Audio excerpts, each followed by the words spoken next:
Place maintenant à notre grand angle. On se retrouve tout de suite.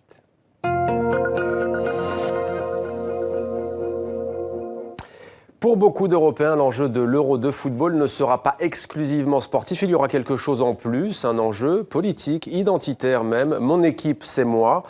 C'est ma nation, même, et ma nation, c'est moi. Alors pourquoi projette-t-on tant sur une équipe nationale? On en parle ce soir avec Jean-Michel de Waal. Bonsoir, merci d'être avec nous dans 64 minutes sur TV5 Monde, en direct de Bruxelles. Vous êtes le co-auteur du livre intitulé « Soutenir l'équipe nationale, enjeux politiques et identitaires ». C'est aux éditions Université Bruxelles. Vous êtes d'ailleurs professeur de sciences politiques à l'Université libre de Bruxelles. Alors, il y a toute une littérature, disons-le, sur les supporters des clubs de football, notamment en Europe, sur leur comportement. Vous avez décidé de livrer une enquête inédite sur le supporterisme, c'est comme ça qu'on dit, des équipes nationales de football. Qu'est-ce qui différencie les deux, au fond ? Mais d'abord, il faut signaler qu'on avait très peu de recherches sur les supporters des équipes nationales et l'investissement d'un supporter n'est pas du tout le même en soutenant son club qu'en soutenant sa nation. D'ailleurs, c'est pas toujours les mêmes. Il y a des personnes qui ne s'intéressent ou qui ne supportent que le club local, d'autres ne supportent que le club qui représente la nation. Et évidemment, c'est toujours très intéressant dans un moment de mondialisation, de globalisation, de crise de l'Europe, des crises des identités nationales, de voir comment est-ce que le football finalement devient peut-être le dernier lieu où ces identités nationales s'affirment de façon aussi forte. Alors pendant que vous parlez, on voit des supporters belges avec la fanfare. Vous expliquez notamment, c'est une anecdote, comment la fanfare est entrée dans les stades. C'était il y a des dizaines d'années au Brésil.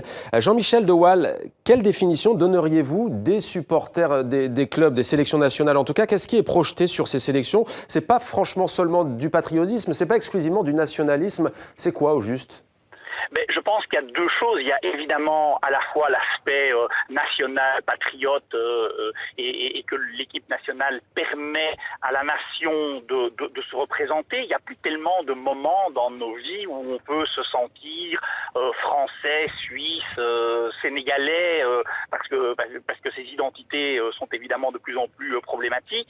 Et c'est aussi un investissement qui, à vrai dire, ne coûte pas très cher. Ce n'est pas très compliqué. Il y a une période où pour se sentir un bon patriote, il fallait faire la guerre, il fallait défendre le territoire. Aujourd'hui, vous pouvez regarder la télévision, vous pouvez aller avec des copains boire un verre et vous sentir profondément belge ou profondément italien. Alors vous l'avez dit, prenons l'exemple de l'Europe. On a le sentiment que en Europe, tout est fait pour atténuer la dimension nationale, avec notamment cette structure qu'est l'Union européenne. Et pourtant, le football, lui, justement, nous offre une sorte, si je puis dire, de grand cirque nationaliste. Oui, alors à la fois il y a cet aspect de grand cirque nationaliste et puis il y a tout de même le fait d'une identité en commun puisque nous avons un championnat européen et que les championnats sont habituellement organisés dans une nation. Le fait d'avoir quelque chose au niveau européen peut aussi aider à renforcer une identité européenne, mais vous avez évidemment raison, c'est le rappel de toutes les tensions européennes que l'on peut voir à travers la compétition actuelle. D'ailleurs, ce soir, il y aura un Allemagne-Pologne qui sera vécu par la population polonaise, bien entendu, comme autre chose que simplement un match de football. Il y a évidemment toute l'histoire entre les pays qui peut se rejouer là, avec aussi tout de même si on nous a beaucoup parlé à juste titre de la violence, du hooliganisme, du nationalisme, il y a aussi tout de même, pour la majorité des supporters de foot, aujourd'hui, un côté très carnavalesque, très festif à ces événements-là. Donc aussi, on peut se charrier, on peut rigoler, on peut mettre en avant les travers des différents pays. Cela peut aussi avoir un côté unificateur dans le sens de créer une famille où on peut se charrier les uns les autres. Alors on connaissait les ultras dans les clubs de football, c'est le cas en France, à Marseille et à Paris notamment, c'est le cas en Belgique notamment à Anderlecht pour ne citer qu'un club. Ce sont ces supporters qui animent les tribunes, les copes qui sont derrière les buts. On ne savait pas qu'ils existent dans les sélections nationales et vous vous attardez d'ailleurs à la naissance des ultras concernant l'Italie. Qu'en est-il ?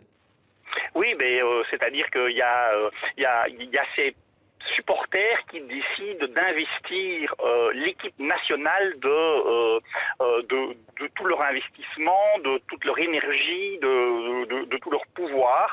Et il ne faut pas confondre ces ultras qui animent, lancent les hollas, ont des tifos, avec les hooligans. Je pense qu'on passe un peu rapidement dans la presse entre l'un et l'autre. Et le fait qu'il y ait le hooliganisme hooliganisme fait craindre les ultras, alors que la majorité des ultras peuvent être totalement non violents. Alors avant de prendre les exemples des sélections belges, françaises et suisses, puisque vous l'évoquez justement, comment analysez-vous ce qu'on a vu le week-end dernier à Marseille avec ces hooligans russes, notamment venus en découdre face aux supporters anglais ?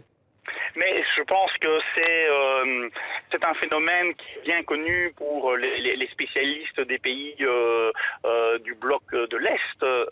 C'est que le hooliganisme en Europe occidentale a été combattu. Des mesures des pouvoirs publics ont permis de résoudre un certain nombre de problèmes de hooliganisme. Le hooliganisme en Europe occidentale a quitté les grands stades, les grands clubs pour s'installer plutôt dans des petits clubs de division 2-3. En Europe centrale, en Europe post-communiste, c'est pas du tout le cas. Le hooliganisme en Pologne, en Roumanie, en Bulgarie et en Russie est un problème quotidien comme il l'était chez nous il y a 20 ou 30 ans. Qui plus est, voilà, en Russie, le régime joue aussi d'ambiguïté vis-à-vis des hooligans qui peuvent aussi servir de supplétifs pour faire les coups de poing dans des gay pride ou pour mettre de l'ordre quand le régime en a besoin. Donc voilà, pour moi ce n'est pas du tout une surprise, cette extrême violence, cette organisation quasi paramilitaire des hooligans russes est quelque chose qui est connu des spécialistes.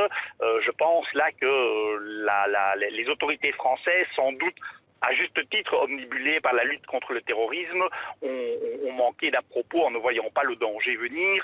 Les hooligans anglais apparaissant d'ailleurs beaucoup plus comme des messieurs de 40-50 ans abreuvés d'alcool, mais pas tellement dangereux en comparaison de l'organisation des hooligans russes. Ah, ça, c'était une parenthèse d'actualité.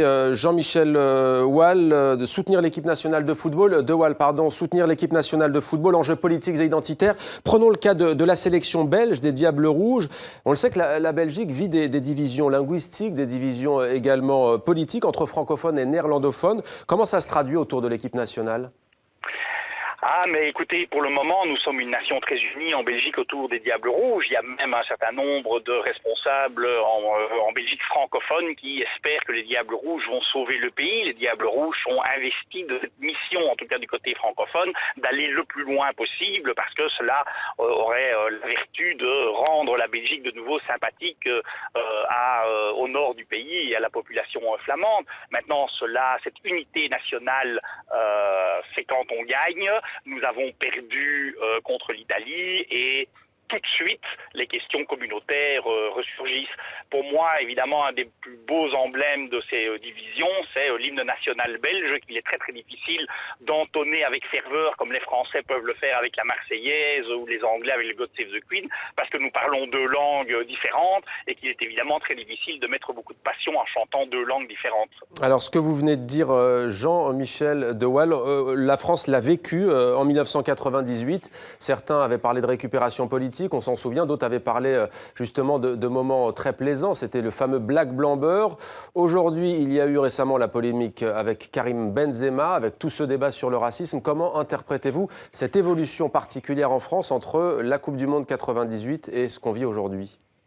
D'abord que la Coupe du Monde 98 n'a évidemment pas permis de vérifier tous les beaux mots qui étaient posés à ce moment-là. Ça n'a pas réconcilié la France avec ses banlieues et il faut rappeler qu'à l'élection présidentielle suivante, Jean-Marie Le Pen était au second tour. Donc je pense qu'il y a toujours un surinvestissement on surjoue les significations de ce qui est en train de se jouer dans le sport. Maintenant, la crise des banlieues, la crise identitaire profonde que connaît la France, on l'a déjà vu en Afrique du Sud et elle se rejoue aujourd'hui sur les affaires Benzema et Valbuena, où c'est très très étonnant d'ailleurs que, y compris le président de la République et le Premier ministre interviennent et aient des avis sur faut-il que telle ou telle personne soit sélectionnée ou pas sélectionnée. C'est le genre de choses qu'on n'a pas tellement l'habitude de voir dans une démocratie digne de ce nom. Autre cas d'école, et c'est là encore un pays francophone, la Suisse. Il y a toutes ces votations, notamment sur la limitation de l'immigration de masse. Et pourtant, on a le sentiment que lorsqu'il y a une telle compétition, Les Suisses font bloc derrière leur équipe. C'était le cas contre l'Albanie, avec d'ailleurs un frère de chaque côté, un joueur suisse et un joueur en sélection albanaise. Oui, c'est tout le paradoxe suisse, hein, c'est toutes ces votations de repli identitaire et puis l'équipe nationale suisse qui est composée de nombreux joueurs d'origine albanaise, ce qui montre toutes les contradictions que les identités modernes poussent les populations à avoir, parce qu'à la fois vous pouvez sans doute voter pour qu'il y ait moins d'étrangers dans votre pays et puis soutenir un immigré qui s'est très très bien intégré. C'est toutes les contradictions et toutes les tensions de nos sociétés que l'on voit et que l'équipe nationale suisse nous montre ô combien à analyser aujourd'hui.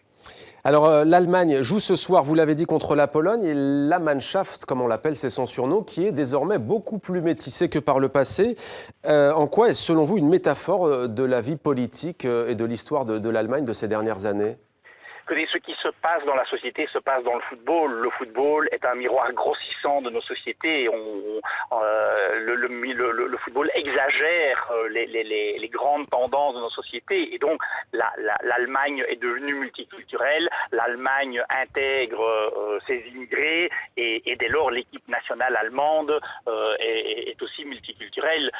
Vraiment, regardez les sélections nationales, ça vous dira quelque chose sur le pays et sa multiculturalité. Regardez l'équipe nationale polonaise de ce soir, vous verrez 11, 15, 20 Polonais. Quand vous voyez l'équipe nationale allemande, vous voyez des fils d'immigrés, mais cela veut évidemment dire quelque chose sur l'état du pays et sur la multiculturalité des sociétés. Soutenir l'équipe nationale de football, enjeux politiques et identitaires. Merci beaucoup Jean-Michel De Waal, un livre donc co-édité avec Frédéric Louot, édition de l'Université de Bruxelles. Merci pour votre éclairage sur le football. Merci à vous.